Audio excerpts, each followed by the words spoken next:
the big whale hunting strategy will always make me feel sick inside and means I will never give a Blizzard game a solid 9 out of 10. Which is a shame really, because I do think Diablo 4 does have the potential to be a 9 out of 10 game.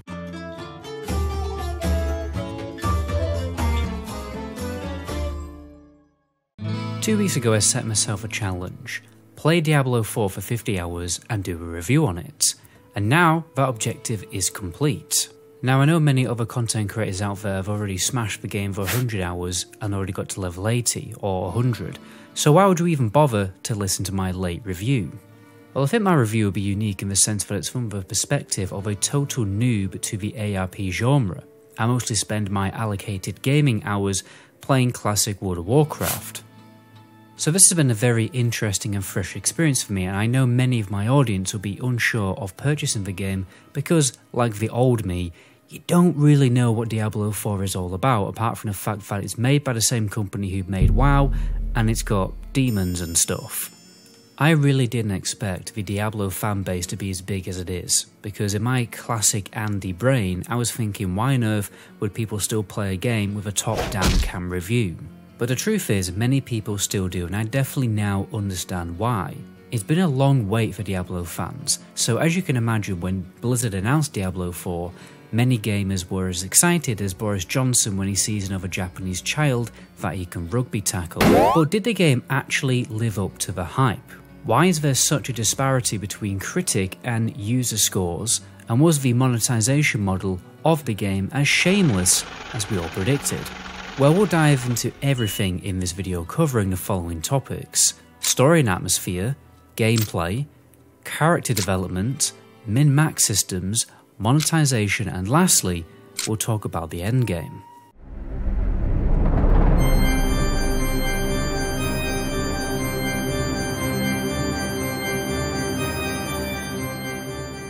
Now, I promise my evaluation of a story will be spoiler-free. Overall, I think the story was high quality because it did genuinely subvert my expectations and surprise me in a good way, and not in a cringy forced way.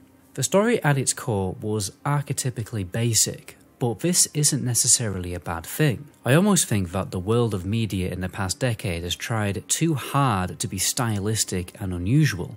So going back to the heart of high fantasy themes of good heroic characters bonding together to fight evil, weirdly means that Diablo 4 feels more original and more of a breath of fresh air.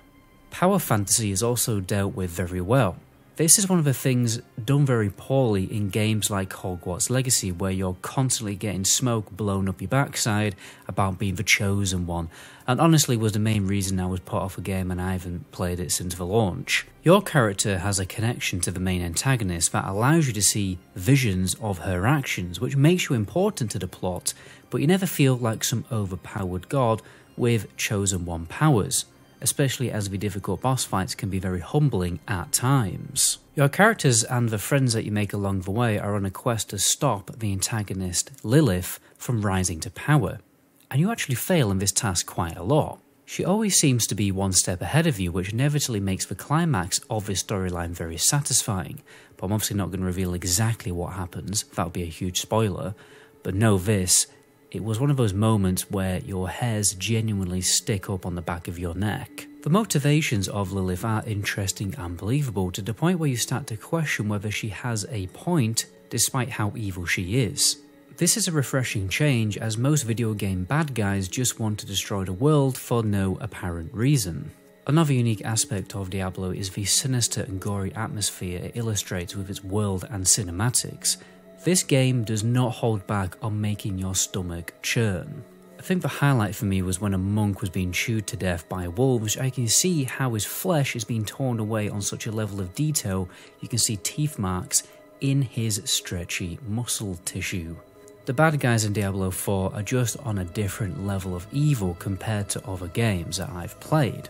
Lilith makes Sargeras look as evil as an infant pygmy marmoset monkey. I've also had an interest in theological themes from Christianity about angels and demons, so if that's your kind of thing, it's definitely going to light your candle. By the way, the support I've been getting from you guys on these longer videos has been utterly insane, and I really appreciate it, so to give back, I'm going to do a big Diablo 4 giveaway in this video. How would you guys like a Diablo 4 Collector's Edition box, a hoodie, t-shirts, a baseball cap and a Diablo 4 mug? All you have to do is subscribe to the channel and leave a comment below, and one lucky person will win all of these items worth around $250. When you win the giveaway, I will reply on my main account. You will just see the name MetaGoblin with a verified tick. Anyone else with my profile picture and a different version of my name is trying to scam you. We get a lot of these when we do giveaways, so be careful. And be sure to turn on notifications for comment replies, otherwise you won't see me reply to the comment and you will miss out.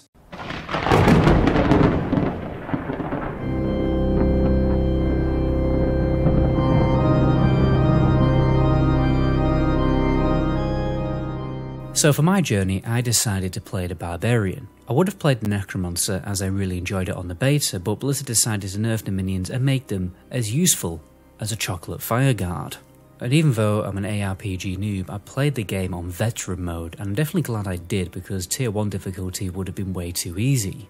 The noticeable difference of playing the Barbarian was the challenge to survive, as you have a lot less self-healing abilities than the Necromancer, and also as a melee, you always have to be up close and personal, which obviously puts you at higher risk of taking damage, but I definitely have no regrets picking a Barbarian because this increased the challenge in the game and meant that I had to min-max more to optimize my character. I couldn't just cheese the game by picking gear upgrades and not using any of the gear improvement services in major towns.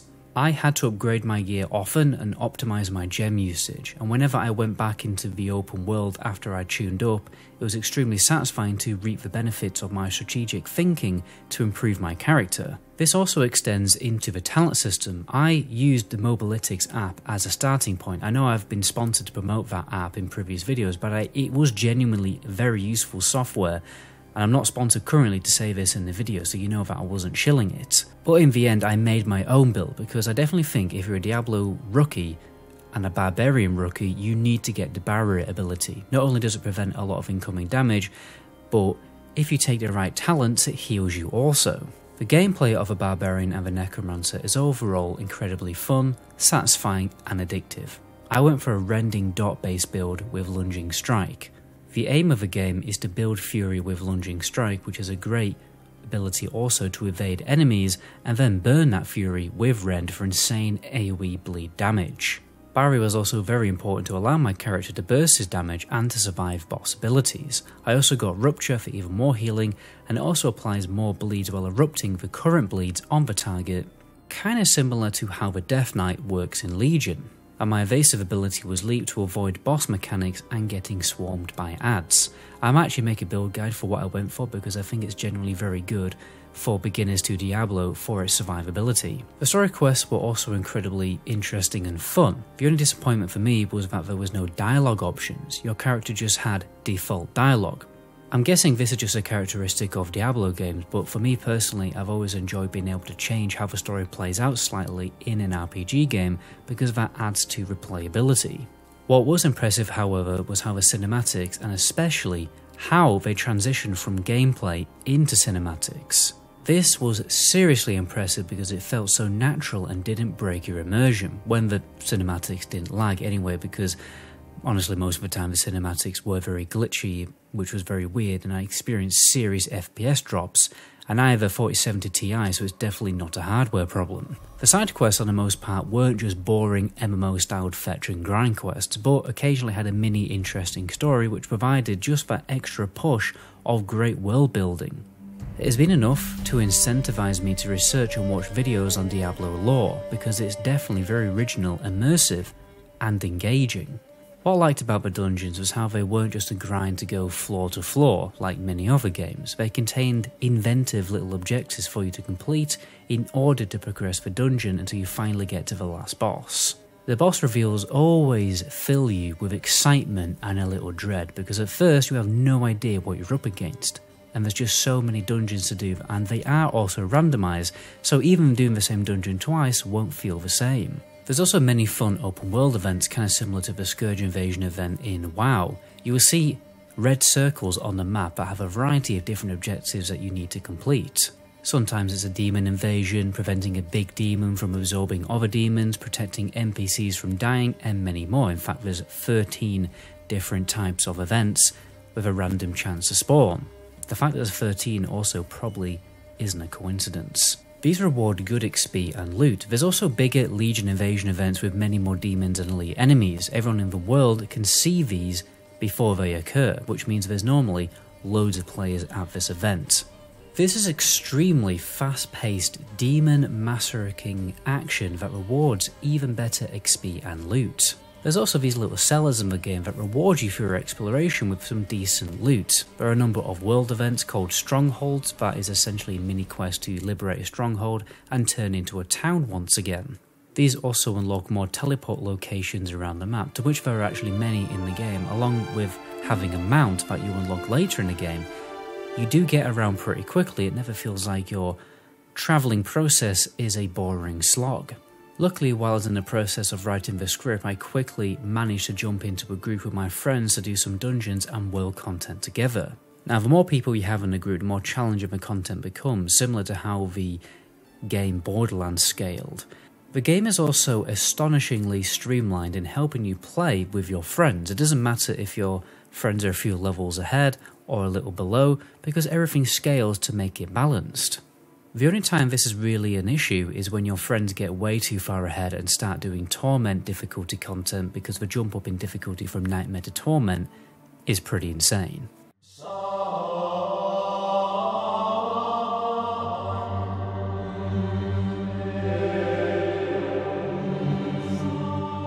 Moving on to character development now. If you're an RPG nerd who likes complex systems, talents, min-max systems, Diablo 4 definitely has you covered. It is incredibly satisfying building your character in this game. The talent system at first can be quite overwhelming and feels overcomplicated and endless, but you don't really need to worry about this, because as you progress through the game it becomes easier to understand, and eventually the talent builds kind of feel small. The level of customizability is boundless. There's so many different builds you can go for and customize. I would encourage you to experiment with all the abilities available and make your own tailored build to what you find is fun. Just make sure it's not terrible. But you'll only find that out with guides and a little trial and error. Along with talent, you get an expertise system. Barbarian have weapon specialization, kind of similar to how weapon specs work in the arms tree for warrior in WoW. There will be different bonuses depending on what weapon you pick. You can also choose what abilities will use certain weapons. The Necromancer can also choose what minions to summon, what buffs to give those minions, and there's also an option to just sacrifice them to buff your character instead. The only element I really don't like about the game is gear. This is probably just because of my classic Andy brain. I'm sure you would get used to how Diablo 4 gear works eventually, but I just think the stats are very weird and wild. First of all, there's so many different stats in the game, they're technically called affixes. It could be quite overwhelming. I think there's at least over 30 in the game. Plus, it's weird how only certain gear pieces can have certain stats. My classic Andy brain just wants a primary stat, a health stat, and 2 secondary stats. I do appreciate how there's a lot of original and fun design elements going on with stats, but I would just have preferred a more streamlined system. However, one good thing about it is, with more randomness going on, it does leave more room for customizability. I just think as a classic WoW player, it's going to take a little getting used to. What I definitely prefer in Diablo 4 over classic WoW is the number of min-max systems to optimize your gear, and obviously make your character more powerful. I really miss how in Mists of Pandaria you could upgrade and reforge your gear. And in Diablo, you can do so much more. You can upgrade your gear with resources taken from dismantling gear that you don't need. You can add sockets, craft gems to make it more powerful, and then put those gems on your gear. You can re-roll the stats on gear, and you can extract legendary aspects to use on a different piece of gear. There's a lot going on here, but there's also not too much that it becomes hard to understand and boring. I think Blizzard have hit that perfect sweet spot of simplicity and strategy. There's also a simple alchemy system where you can upgrade your health potions and make elixirs to increase your resistance to damage.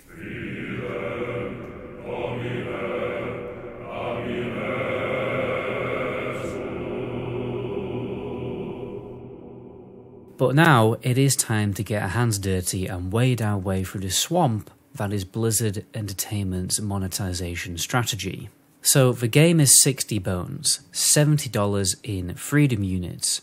It's an incredibly hefty price tag. Diablo 4 has become one of the first pioneers of this inflated retail value.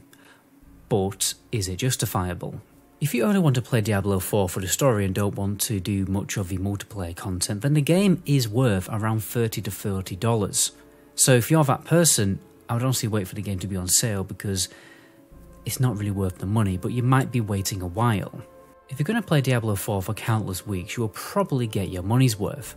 There's definitely enough in this game to keep you busy for a while, and we will cover that in the endgame section. But what totally throws this on its head is how there's an insanely bad whale hunting cosmetic cash shop in the game. If you're going to have a cash shop, then the retail value of the game should be cheaper. But Blizzard have exploited the fact that Diablo PC fans have waited so long for a new installment to the best of their ability, because they're going to pay for it anyway. And don't get me started on the pointless Ultimate Edition that everyone bought because they wanted early access. Another sad thing about the cash shop is how there's a currency system to purchase the cosmetics. And as you probably guess, the value of the cosmetics are always conveniently not close to the different tiers of currency that you can buy. Basically, you will always have to buy more currency than you need, and you will always have some left over. But the amount left over won't be enough to buy another set, so you have to buy more. And personally, I don't really understand the point of buying cosmetics for an ARPG. You're so zoomed out you can barely even see your character's armour anyway. Mounts are somewhat understandable, but the problem is that the cosmetic gear mounts look way better than anything in game. So it's the same old story, because the devs make more money on paid cosmetics, in-game cosmetics that you can earn naturally by playing the game, on the most part, look much worse. I mean, fair enough, a lot of the gear in-game does look pretty cool, but the problem is, you're given really bland colour sets to dye the gear with. So yeah, the cosmetic stuff just always looks better. And on top of this, the cosmetics that you get with the ultimate version of the game are utterly pointless. I mean, some of them aren't even for Diablo 4. Oh, and if you buy the collector's edition, you don't actually get the game, it doesn't include the game. And on top of all this, there's a season pass for the game that is purely cosmetic based, though not content based. So you don't need to pay for the content that is going to unlock at least. You see, I wouldn't be mad if this game costs $50 and had no in-game shop, but just a cosmetic season pass instead. But it's painfully obvious that Blizzard are just whale hunting with their monetization model, because there are people out there who will just buy everything because they're so rich that spending £100 feels like £10 for them. It's basically free money printing for them. I suppose if the devs release consistent, high quality, fresh and interesting content, and possibly even a new game mode like Instance Raids similar to Lost Ark, over the course of the next year, then I will be a little less disappointed with Blizzard's insanely shameless monetization model. But at the end of the day, the big whale hunting strategy will always make me feel sick inside and means I will never give a Blizzard game a solid 9 out of 10. Which is a shame really, because I do think Diablo 4 does have the potential to be a 9 out of 10 game.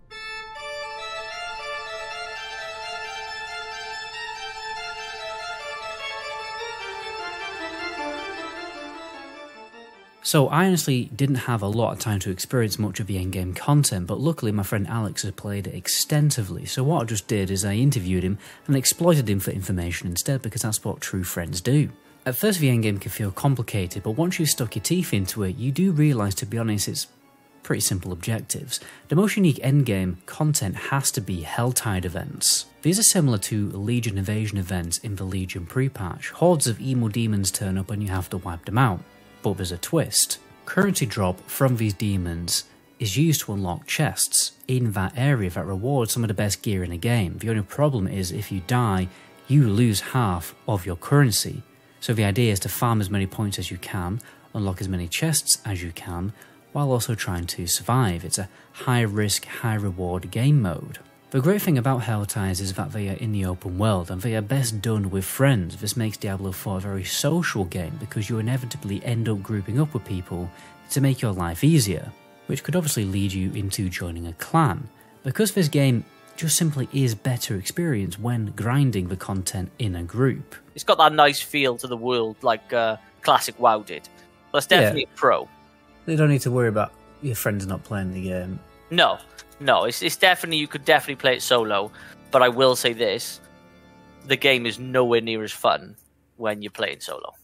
There's also Nightmare Dungeons, a very difficult version of dungeons that you will see levelling up. The main purpose of doing them is to get certain legendary aspects, because there are the most instrumental things to collect to improve player power. And similar to Mythic Plus dungeons in Retail WoW, the Nightmare Dungeons can continue to advance in difficulty. The other two things you have to do at Endgame is farm Renown and Altars of Lilith. Now, these are probably the most boring elements of Diablo 4 Endgame, especially farming the altars, because you're doing nothing but running around collecting them, and you have to do it because they permanently increase your stats, even for your alts, and provide a renown reward. It's so much of an issue that the game is a bit grindy and boring. I know this is how ARPGs function, but the game definitely doesn't need to be as grindy as it is. The game feels a little too grindy and therefore more boring than it has to be, which can inevitably cause burnout. Alex hasn't actually played the game for a week because he did get burnt out, and because his friends took over him in progress, it meant he would have to continue doing the grind solo, which is even more boring. In one way, Diablo 4 is more boring to play alone, and that's also weirdly a good thing in another way, because it means you don't always have to play the game with other people. The content is doable alone, so you're sorted if you don't like people or you can't find a group. But I think the overall consensus of people playing Diablo right now is you're not getting the most out of a game playing solo. The problems of Diablo 4 are further aggravated when you enter the world of creating an alt, because this game is not alt friendly. So the worst thing about Diablo is that it's not alt friendly. It is one of the worst games I've played for being alt friendly. Fair enough, when you make a new character you can skip the story, but there isn't anywhere near enough catch-up systems for alts. You'll have to farm all the renown all over again. There definitely should be a boost to this on alt characters, and because Altars of Lilith provide such a good renown bonus, you will probably have to do them all over again, and nobody just wants to do the same boring content over and over again more than once. This was one of the major criticisms of TBC Classic, the need to do achievements on old characters. But you still have to collect all the renown that's taken you days, if not weeks, to grind, especially for the casual gamer. You have to do all that again on your alt. You have to basically collect all the Altar of Liliths again, even though they're not increasing your stats. You have to do them anyway, because they give you so much renown. So you have to do them. During the last parts of the interview, we talked about glitches and bugs. One issue we seem to experience quite frequently was being randomly kicked from the game. And when this happens, you can't log in for ages for some bizarre reason, and when you do actually finally get back into the game, if you're in the middle of a dungeon, all your progress will be lost and you'll be ported back to the closest town. And the same went for quests, even main story quests, right? I had to do this certain quest in the swamp 3 times because of disconnect issues, which was very frustrating. I don't understand why the game can't just log you back in to the closest respawn point, you know, the place that you go to when you die. Just put me back there and let me crack on with the quest.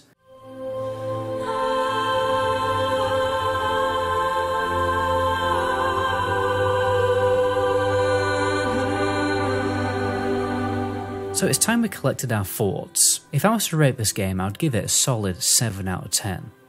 The main story was S-tier. I enjoyed every moment of it. It really did engage me, encourage me to learn more about the Diablo world. And at some point when I have some more free time, I think I'll definitely go back and play the other games. Let me know in the comment section if that's something you'd be interested in and whether I should make some content about that. But the single player experience of this game is totally overpriced. To truly get your money's worth, you would have to be very keen to experience the endgame social multiplayer content that the game has to offer. Because this content is very entertaining and has a lot of replayability, I think most people will be able to enjoy Diablo for months, especially as they plan to release new content. The downsides of the game really lie in the greedy monetization that we have honestly come to expect from Blizzard, so they're definitely not redeeming themselves with Diablo 4, which is a shame because without all the greedy elements, I think they had the potential to receive a more prominent positive response from the community.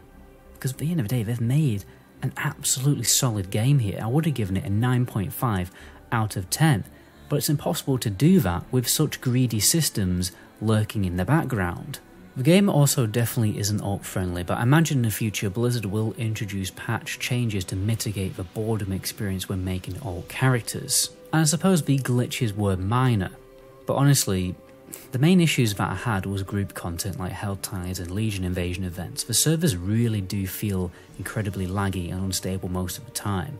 Me and my friends all experienced the lag, so it definitely wasn't just me. It's definitely not as bad as it was in the beta, but it's still definitely a genuine issue. But anyway, I think I'm going to go and drink some honey tea or something because I think my vocal cords are about to snap. That was Diablo 4. The first impressions of Diablo 4 from the perspective of a total classic Andy person. Until my next video, ciao.